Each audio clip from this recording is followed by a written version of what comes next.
Ladies and gentlemen, thank you for joining us today and welcome to the Open Doors, Open Mind podcast, brought to you by the Berkshire Channel, talking everything mental health with your host, Scott Allan. That's me, and on today's show, Daniel is still here. I haven't actually left the building. No, all he's done is changed his clothes. We put him back in the box and let him back out. We've got wardrobe. Have you not seen wardrobe next door? You're not getting. I kind of missed that one today. Also on the show, guys, we have a lovely lady called Vicky Martin. Hello. Not Ricky Martin, Vicky Martin. Though Ricky Martin is in your family. My uncle is called Vicky Martin. Love that. Is it Ricky Martin, really?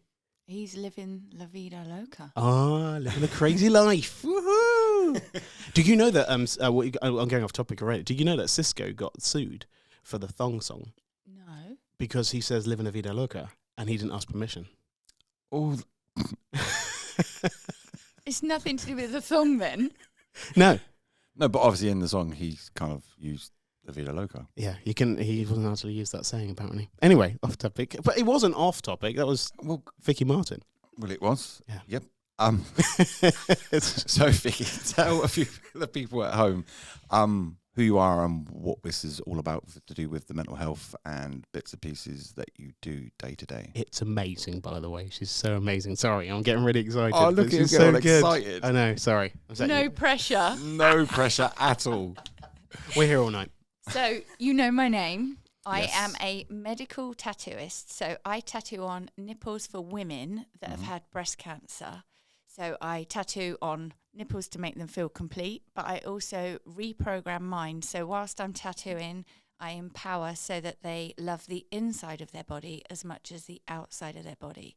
By the wow. time they leave me, I want them to realise that deep down in the dirt is a diamond, and they leave feeling just complete and strong inside and outside. Don't you just love her? That was a bit more than I was expecting. How amazing is that? That's wow. Oof. I'm so boring in life. Well, No. 'cause I've done nothing. She's compared changing to lives. that, yeah, that's Changing lives. wow. Okay, well, I was expecting part of that, but not the other part of that conversation. Okay, so wow, I don't even know where I'm going with this next. I mean, the funny thing is with it, when that sort of situation, that's not what you went into life doing. You were doing something completely different. Yep, I was an auditor for a big company. So how long have you actually been doing that for then? What, tattooing? Yeah, About a week. No, I'm only joking. a week. She is so good. I'm a quick learner. I'm sorry. She practiced with eyebrows at the beginning. You're all right. I've been doing the medical side, the tattooing side, for about 10, 12 years. Okay. Time's just gone so fast. I feel like I've lost 2 years with COVID. Yeah, I think the whole world's lost 2 years. Obviously, again, that also comes in line with the show, the mental health bit, right? There you go. Yeah, I mean, it's you must, like, when people go to the hairdressers, they sit there and they tell their problems and stuff like that.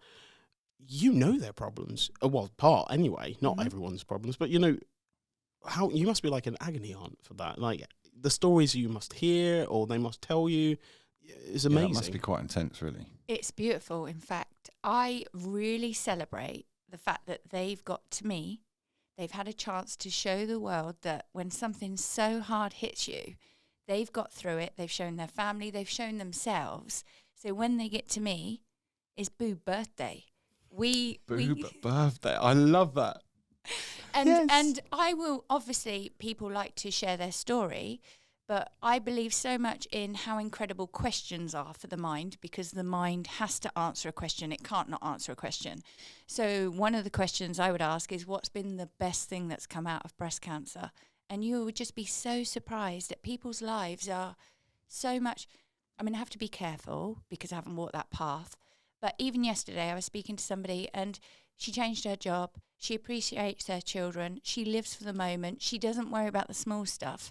And I know I have to be careful what I'm saying, but in there is a little bit of a gift. The freedom of she got There's through light that. in that darkness, right? Yeah, definitely. Vicky, tell us about what you're doing with your big inflatable boobies.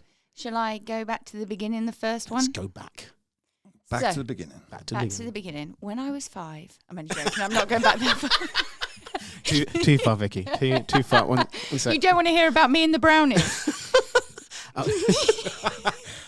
I would definitely want to hear about that. Come on, what's happened? I only went once. I got a uniform and I left. I bet your parents were well annoyed. You didn't even get anything stitched onto the sash. No, I Brilliant. just. Okay, so Fast forward. I'm so sorry. I love that. Okay, so I have had so many images blocked. I've had so many accounts removed because when I post my images of women looking complete again, Facebook and Instagram the algorithm recognizes it as pornographic. So they block me, they shut me down. I just keep losing accounts and losing accounts. So you'll try to reach out to them, you can't get hold of them.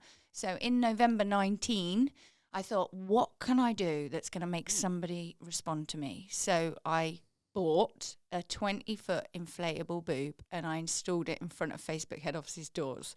Oh, wow. Yes, wow. Google giant boob in front of Facebook, and it went all in all the media and everything. But what happened was they allowed me to be free. So they then put a mark on my account, which allowed me to be able to post more. But then because I teach what I do as well, my students can't show their work. The breast cancer people that I have worked on can't then empower other breast cancer, women. It's kind of stuck, right? Yeah, so everyone's like, well, nothing's happened. So September the 1st, because I nearly got arrested because of the big boob, there's a whole story behind that, I thought, they can't stop you wearing something and standing in front of the doors, because the first time security was there, the bollards went up. So I thought they can't stop us wearing something. So there was 40 mini inflatable boobs, they were big, weren't they? They were big enough. You can actually get them on your website. You can. I've checked them out. To say. You've checked out the boobies on our website. I've checked out the big inflatable boobies on the website. Wow. So trust me, they're amazing. This whole thing is amazing. So we had a song written. A breast cancer survivor wrote a song which is beautiful, and I was talking to you about what we're doing with that. And we all just marched it. We flash mobbed in, and we all just stood in front of the doors and we sang, and it was gorgeous. It was beautiful, and it was really empowering. And it was just the most amazing day. The energy it felt like we just filled the whole of London with, we've got a voice, we are here, and you are going to hear us. And it was just brilliant. It got in the Daily Mail. Eureka Johnson wrote about it in The Sun. It got in all of the Metro and keep knocking that over. I'll move that over here. Why are we not doing a third podcast? Well, what happened was on the second podcast. She ruined all the equipment with the water. There's no more Berkshire Channel. I'm handsy. God. I mean, Scott, how amazing is that? And it's so funny because, okay, if you're scrolling through your Instagram and you see some boobs on there, okay, and someone looks over, they're like, what are you doing? And you explain what it was. They'll be like, oh my God, that's amazing. Yeah, it's a whole different... It's completely different. With what you said, I had a whole thing of what I wanted to go, in a direction I wanted to go, and I was like, what? That I wasn't... What? You didn't warn me. Obviously, I knew what she did. Yeah. But well, because I wanted her to tell her story and then see your face. The whole thing is a massive story eye-opener, and it proves, obviously, that there's not enough being done with mental health, breast cancers, all that kind of stuff. It's only being portrayed to the world when it suits them, when there's news, correct? You have to do extreme stuff like what you've had to do in order to get an audience, to get it put correctly what is in the world. Yeah. Which is very disappointing, really. I actually heard something on the news this morning about how they want to take the filters off of Instagram because there's so many young children or young teenagers are feeling that they have to put a filter on to be loved and beautiful. Like, people aren't seeing what's truly inside, because that's what's most important. You could have the most beautiful person in the world, but if when you speak to them there's nothing coming from them, those looks just go. And I feel that you can really be attractive by just being a beautiful, kind person, and it feels like that whole world never really talks about that. No, and obviously that's where people are getting themselves into mental health problems, in the sense of they're having to rely on a filter to do something in life. It's not just what it used to be. Is it filters or is it tweaking? Because what I'm saying, not twerking. Or catfishing. Well, no, but is it like, if you make, me too, if you, love catfish, put like a black and white filter on, that's not changing. But what I've noticed, some friends and even exes, that they've tweak stuff. Well, you yeah, can. of course you can. That what is it called? Face tweaking? I don't know. Is it Facetune? Facetune, that's it. How do I know that? And I've seen that, and I've watched people who are inspirational, right? And I've watched people, and they do it. And then when they look at photographs that I might take, they don't like them because that is not what they look like because they've changed so much. Like, I put a filter on my dog today. I didn't change how long her legs were. She's got really long legs. So what was the filter for, though? Because I made the background look nicer, and made the sky look bluer and stuff like that, and that's what it was. Yeah, I can't. It wasn't. I wasn't trying to make her look better. I was making the picture look better and not individual. I didn't tweak anything to do with her. It was just colours. You know what I mean? So but if you did, hang on, a question to all the filters. Then, if with what you're doing, could you not get a filter made for that? What, with the medical side? Yeah. So actually, it's funny how a few people have. Because you can adapt something so much that what I tend to do is I post videos because it's hard to adapt a video, to put a filter on a video of my work, because I think people thought that because it's so realistic, I think they thought that I'd done it myself. So I will post videos a lot of my work because that is harder to adapt, whereas, you know, you can change a photo and everything else. So I see. What I was going with is if you know, like where they're blurred out. Oh, I see. I'm so sorry. So they were blurred out, and obviously with the filter blurs it out until you could verify you're 18. Well, do you know what? I actually had a conversation with Facebook and Instagram. They decided a week before the protest to actually help me, which was really handy. And they say they allow post-mastectomy breast cancer images. So they say, I just need to stipulate that we do allow them. And then I was saying, well, I just need to stipulate that the system doesn't work because I'm being blocked and shut down for 30 days. Your software or whatever it's it the is. algorithm. Yeah, if you're going to allow something, then put something in place that allows it to happen. Don't just say you allow it. Do something about it. Because what happens is, I don't know if you've ever been blocked at all on Facebook or Instagram. I actually blocked him today.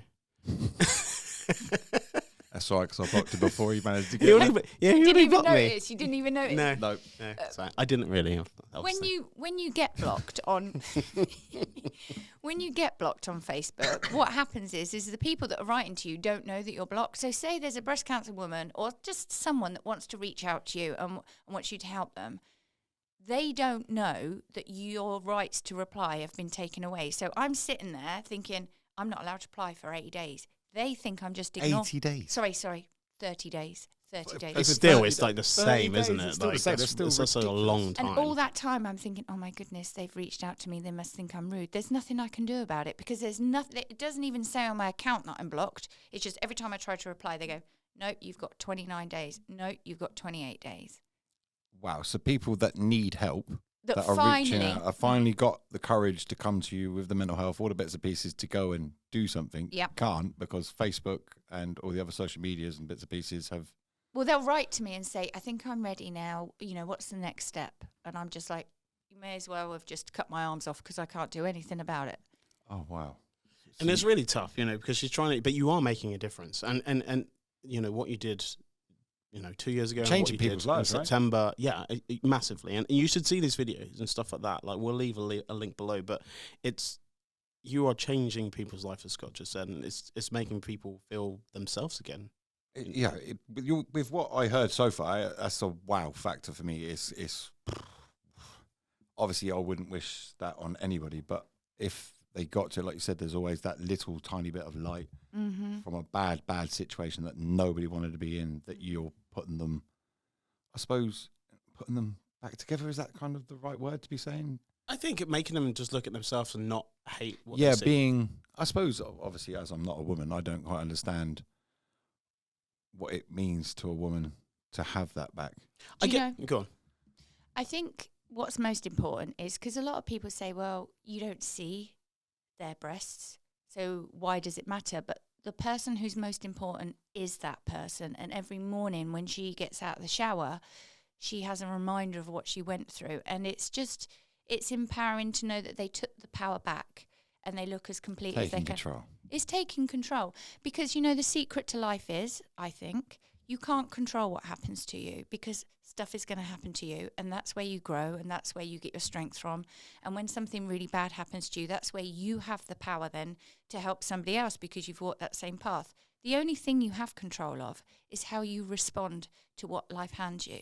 And I think that's what's so beautiful about when people come in to me, because I believe that you always remember, like the last round of the boxing match. Everyone boxes really hard on the last round of the boxing match because that's what you remember. And that's what everybody remembers, right? Yeah, so I think this is the last round of the boxing match, so we make it light, we make it fun. It's so beautiful, and I get just as much from them as they get from me. It's a complete exchange of energy that Oh, wow. I don't feel that I do anything unusual or outrageous, because I take so much from it as well. I go home and think, I've made a difference today, and that's just so beautiful. Wow, it's not much. I'm never out of words to say. Yeah, you're not normally done. You're literally, you're not normally speechless ever. It's just, yeah. I really, generally on that, I've never obviously had to experience that with any of my family or bits and pieces like that. But that must also bring mentally for the family, as in like the wife, the mum, the sister, anyone that's gone through it, obviously putting them back together, what it does to them mentally must also help everybody else that's gone on that journey with them. And you know what? When something bad happens to you, you have this innate power that you can now help the next person, because you know what it feels like, because you've walked that path. Whether it's your husband left you, you got abused, you're anorexic.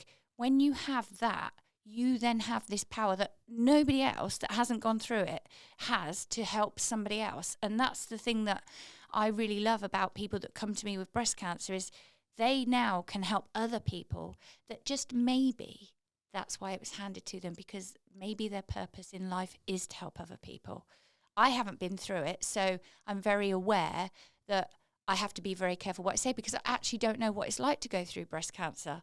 But that's something, a gift that they now have that ability to help other people. And I think that's the same with so much in life, isn't it? Yes, of course. But just with what you just said then, obviously for another future show, when we get you to come back on again, how about we bring on somebody that's willing to, because obviously the point of this is to get the word out about mental health, how life is, because there's all sorts, like obviously breast cancer, mental health, there's PTSD that I've been through. Okay. Everyone's got their story, but I think especially having you and someone else who's gone through, breast cancer, or actually any kind of cancer and stuff like that, and just having a chat.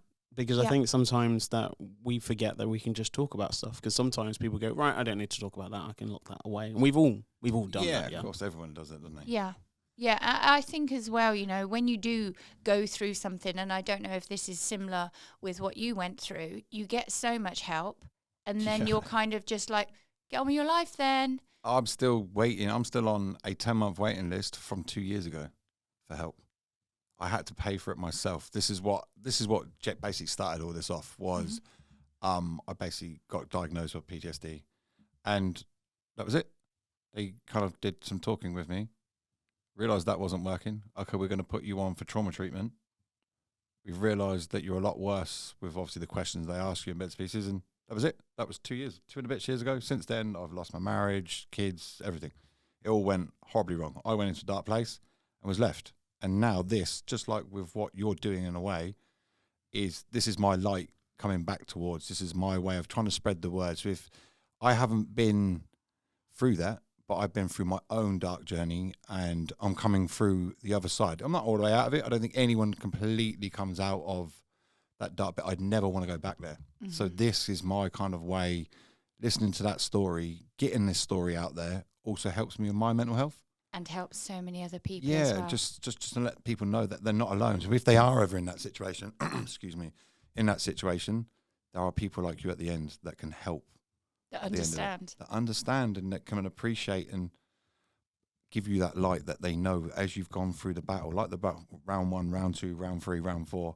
At the end of round 12, there's a light that can be, it's a purpose, right?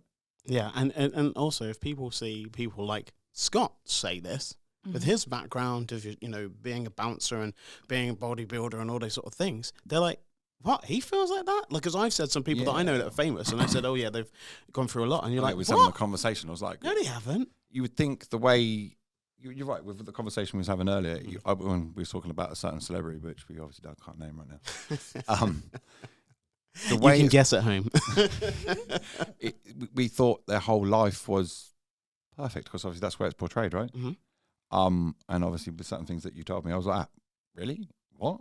You don't realize what other people are actually going through. Like these filters and bits and pieces we're talking about. It's all a bubble, is what I was saying. And obviously, what I learned was the bubble can be popped at any time. Mm-hmm. And my bubble was popped, and I went to a very dark place. And it's basically I see life completely different to what I did 3 years ago. Mm-hmm. It's like, so I'd imagine the exact same thing with the people that come into you. The journey that they've been on or still on as they're going through it, different stages. There's like, I've come across you again, you know, we've got this going. So you're kind of like another part of their path of their chapter. That's for their journey for the final. Where is the final? But for me, this is kind of what I want to do. I feel like I've just got the your autobiography title down as well. If anybody wants to do that would be great. Bubble popped. You know what I mean? Yeah. Bubble popped. Oh, yeah, what a book. Do you know, it's really strange how I feel that people don't understand how the mind works really well. Well, my understanding of the mind is every time you have a thought, that pathway gets stronger and stronger and stronger. And your mind, it can take in like 2 million bits of information at any one time. Mm-hmm. And because, I don't know if you know this, but because it's too much, your head would just literally explode if all of that information went in. Your brain filters out what you think is important.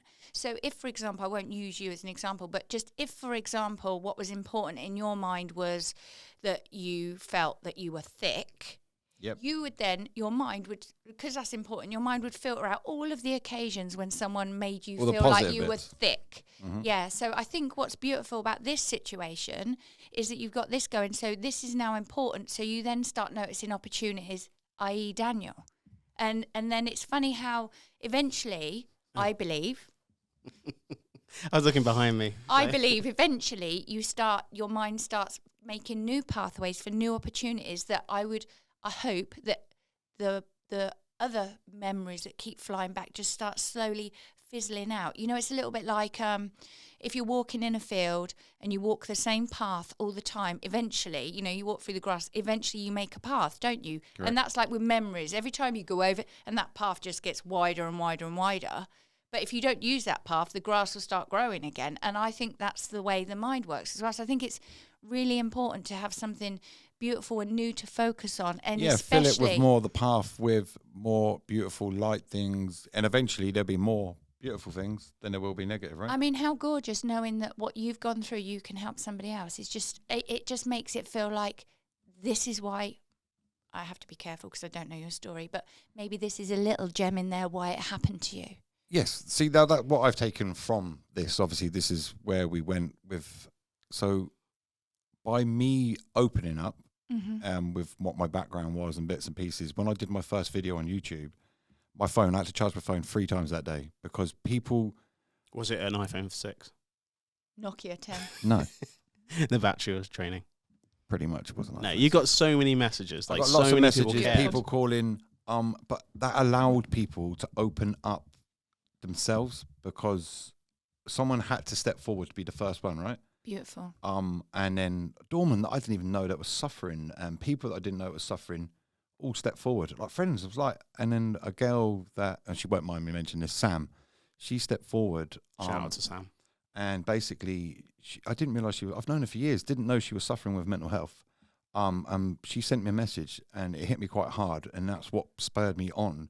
But she said, "You saved my life by watching your video, and for you to be open, because she knows who I am and what I did as jobs and bits and pieces, it's made her stronger, or give her the strength not to do something stupid, to be there for her children."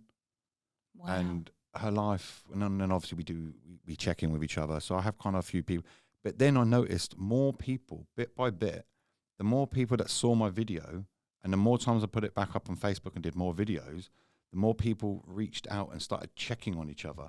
Like my brother would put up, "Come on guys, time to check on each other." And all of a sudden I could see it was being shared. Just the catchphrase, "check on your friend," and bits, and it just went viral. And I thought, well, hang on a minute. If it's that simple, just to check on somebody, by putting in a podcast, making people more aware, there may be people that just need that check that could just change their whole life.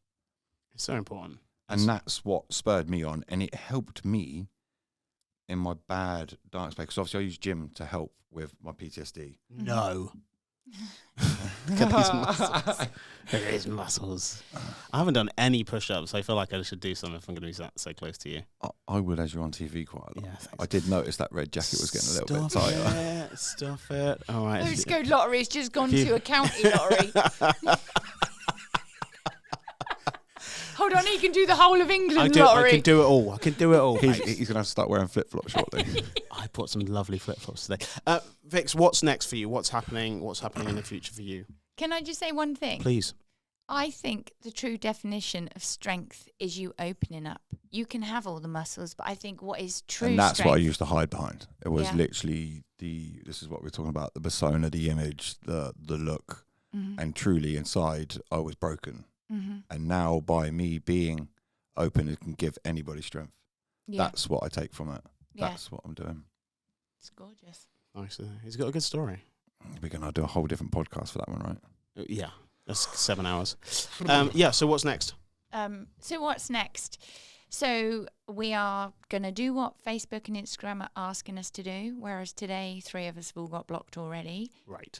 So the plan was to do the boob event in New York on the 1st of October, which I postponed because I wanted to just give them a chance to put it right. But it looks... Is that where HQ Facebook is? Is that where you're going there? No, it's in London. But actually, because I work quite a lot in America anyway, well, pre-COVID, I used to train over there. Okay. That I've got quite a nice following over there as well. So they were like, we'll do it. So then it's going to be New York and then Canada and then maybe Australia. We're just going to keep on going. But the idea is just keep getting wilder and wilder. I'm not quite sure what the next one is, but it has to be big. And I think what I'd like to do as well is I've done a few Unstoppable events for my breast cancer or for anybody who who wants to understand the mind. I absolutely adore the mind as much as the tattooing because I think the inside is just as important as the outside, as you know. So I just would like to organise more events. I was supposed to be speaking at something that's just got cancelled again. So I'm just going to keep on learning, growing, and being obsessed with my world. Where can people find you? Where, if they want to get involved, if they live in New York or they live in Canada or they live in Australia, wherever, where can they find all this information? Well, the easiest place to find me would be my Instagram, which is Vicky Martin, VMM. Not Ricky Martin. So, but if she doesn't come back to you, it's probably because of Instagram. So True. just bear with her for 29 days. You will get a reply. So failing that, let's go to my website, which is vickymartinmethod.com. And I've actually got a YouTube channel. Oh. I put little videos on there and stuff as well. So, Well, we'll definitely send you the footage for this and we can get that up there as well. yeah, excellent. I actually interviewed a soldier that he was in Afghanistan and he lost his legs and it was a double amputee. Is it an amputee when they've been? Yeah. And actually, he's just won a bronze at the Paralympics. And my interview with him is in there, and we were talking about mindset and everything. And I think you'd love to talk to him. I would. It's a lot. It is mindset. Like even how do I put it? So the old me would have kind of like, yeah, well, you did me wrong. Let's fight, kind of thing. But someone said to me, I went and spoke to somebody at the Oxford on the Bath Road at the temple, the Buddhist temple. Oh wow, I've heard about that place. It's well definitely worth a visit. I So obviously I meaning don't to go. follow it, but it was I knew I needed inner peace. Mm-hmm. And it was kind of, there's always, in every person, there's that dark, angry person. And that was basically who I was. And he basically turned around and said, let the universe do the karma. Wow. And obviously I can't say, but somebody that really, 2 people that really, since that day, and I was like, okay, let's see where, and kind of tried to look for a positive in every negative. Mm-hmm. So obviously I started doing that and obviously trying to get the mindset, constantly doing Mm-hmm. it. And then karma did its job. The guy that stabbed me in the back basically went and got it done to himself. And then I felt bad because karma had actually done the job that I wanted. And then I thought about his wife and kids and how it would affect them. And then I thought, I must have definitely changed, because the old person that I was would have been, ha ha ha ha ha, let's go for a bit. Yeah. But then I thought about the knock-on effect. Yeah. that it's had further and further and further and further. Yeah. And now I just wish people would not just be such idiots. And Do you just know what? be nicer to each other, really. Or let things go. They don't have to. If someone's horrible to you, don't pass it on. Stop it. Yeah, I've kind of had to draw a slate. You know what I mean? Because I'm worried that karma will get back to everybody that's ever done me wrong. It's like, look, listen, just forget about it. If that is your superpower, I'm never annoying you. No, me neither. Again. Sorry, Vic, what were you going to say? I've completely forgotten. Love that. Love that. Do you know, and it's so nice because this is episode 2, Scott's wonderful podcast, Open to Open Mind. You know, what would you like to, Vicky's last sort of bit to be about? I would love to definitely invite you back on with one of your lovely women that's had the story and obviously tell the story. I have like bucket loads of incredible women that would be happy to speak that you. But they can all come. We could fit them all in. Yeah. We'd figure a way. Yeah, we do. But I definitely would like to get that story out there. The more we can make sure the world is aware, a bit like what you're doing with Instagram and Facebook. Mm-hmm. If we can make it, not that breast cancer is the new normal, but obviously it isn't the end. The mental health and all the dark isn't the end, and get people to just wake up and stop being so stupid, like Facebooks, Instagrams, all the social media people out there. Yeah. Don't tell us you're backing it and then completely do the opposite. I think as well, whether it's breast cancer, whether it's being stabbed in the back, whether it's anything, I think the true message at the end of the day is that you can't control what happens to you, but you can control what you take from it. And I think whether we had breast cancer people in here, the message is still going to be the same, isn't it? Something horrible has happened and you have a choice. Yep. Your choice is you can be a victim or you can use it and think, what can I do that's really going to help? From it. Yeah, like what you're doing is so beautiful because you're going to help so many people, and it's really nice that you can see things differently now. What you say, it's like the yin and the yang, the karma, at the end of the day, I think if somebody is horrible to you or does something to you, I try to step back and think, what has happened to them for them to be that way, and just send them love. That's probably the best attitude to have, right? Okay, I suppose we better wrap this one up. This is podcast number 2. Ray looks like... You all right there, Ray? Yeah, he's good. He's chilled. He's chilled. Yeah, it's fine. Very chilled. Vicky Martin, thank you so much. Yes, thank you so much for coming to tell us your story. And we will hopefully have you again very, very soon. If you're not out in New York doing... I'm not allowed to fly for ages. I keep writing to the embassy. They're not letting me out there. So you got people to help you out there. That's a good thing. So anybody that can help... We need to get the word spread, the booby word, spread around the world. Big inflatable boobies. Yeah, everybody should do it. Yeah. When we come back, I'm going to have one on. Excellent. I'm on it. And this is such a beautiful, beautiful room. I absolutely adore it. It's got a lovely energy in here as well. Like it. Oh, see, it's the lighting and the lights, the bags. I did a good job. You were complaining about that. No, I think Ray did it, but it's fine. Ray did it. Right, guys, we better wrap this up. Thank you very much for listening, guys, and talk to you very soon. Thank you very much. Thank you. Ladies and gentlemen, thank you for joining us today. You have been listening to the Open Doors, Open Mind podcast, brought to you by the Berkshire Channel, talking everything mental health with your host, Scott Allan.